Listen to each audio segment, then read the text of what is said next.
when I mount the carbine, do I keep it straight up and down or angled? For me, I keep it straight up and down. Mike does something different because he only has one eyeball. Right? So you can't, right?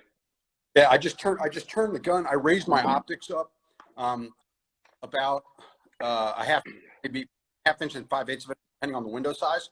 And then I can't basically take the gun from this eye, which isn't real anymore, and I just cant it over and meet it halfway. So I turn my head a little bit to the right, maybe an inch, and bring the gun an inch, which is the distance between my two eyes, and I'm done. And I just learned over time, my hold, like if I shoot an A zone at 100, I don't hold center to hit center. I hold at 2 o'clock right at the edge because my gun's canted. So you just learn that shit from shooting.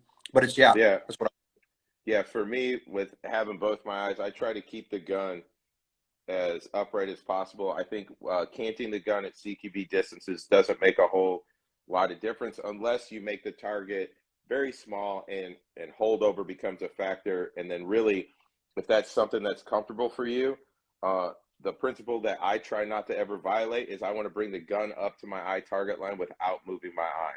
If that puts some cant in your gun, realize you got to build systems into your training so that you are able to recognize at closer distances, CQB distances, what that hold is going to be, because it's not just going to be a vertical hold, right? And then what that looks like for you at intermediate distances, 70, 80, 90, 100, and then at longer range distances. But I don't think canning the gun, for most guys shooting from a supported position, they keep it pretty vertical from what I've seen. Yeah. I've seen, just real quick on the canting the gun, I've seen guys that have their armor set up and they've got the gun outside of their armor and they have to cant it and lay their head over, and that's a problem with your kit. If you're canting your gun because you have to work around some of your kit, then you need to change your kit.